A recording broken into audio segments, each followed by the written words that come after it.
Zach Cregger's Weapons begins with an eerie mystery. 17 kids from the same classroom walk out of their homes at 2:17 a.m.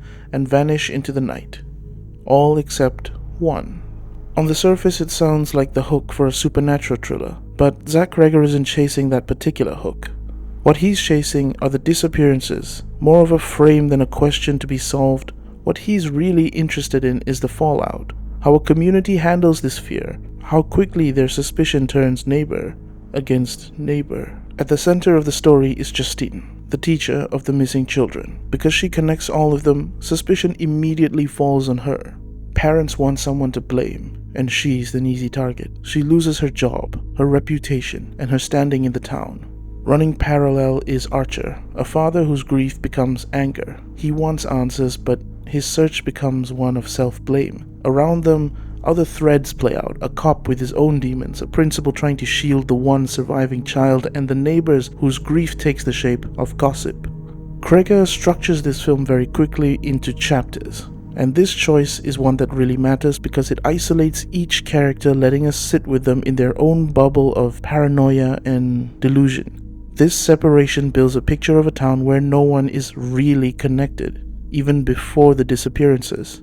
The missing children are less of the story itself than the fault line that makes every fracture in this entire town visible, the relationships breaking apart.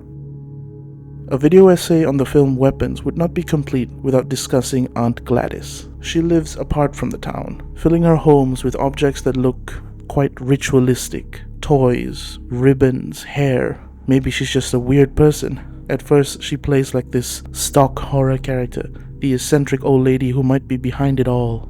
But Weapons plays her very smartly. She isn't a predator so much as a gaping wound of a character. But the problem is she's been left unattended. No one has patched her up. So she becomes an infection that infects everything and everyone around her in this town. The objects that she gathers, symbols of love, memory, become these instruments of control. It's not just the presence of evil that makes her frightening, it's how she uses grief and how she is grief that is rotted and twisted into something corrosive and self-destructive that's now hurting everyone around her.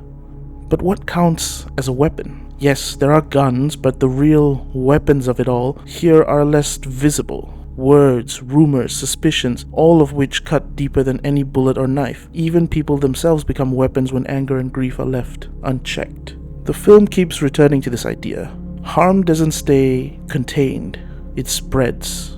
One of the strongest qualities I personally found in Weapons is how it balances horror with humor. The jokes aren't really constant, but when they do land, they do throw you off. It's almost a weird, dark irony that is absurd to see in such a movie that is so serious and horrific. It almost feels out of place, but I think that's the point. I feel like that is a metaphor for how trauma doesn't move neatly from one emotion to another. It sort of stumbles between this mix of terror, anger, fear, and even happiness and laughter in the weirdest way.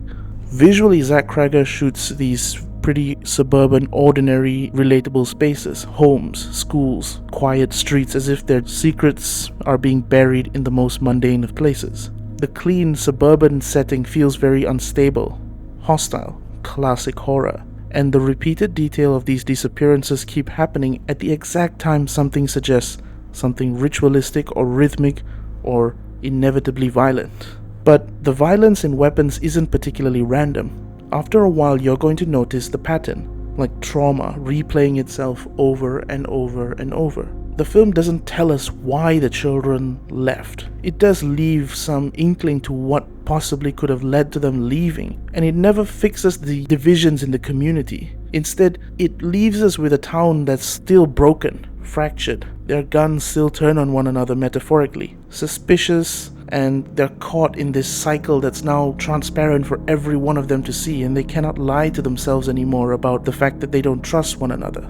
The disappearances were terrifying, but the horror of it all is the conditions that allowed these disappearances to happen. The grief, the mistrust, no outlet, paranoia, all of it still very much in place, even with no Aunt Glattis.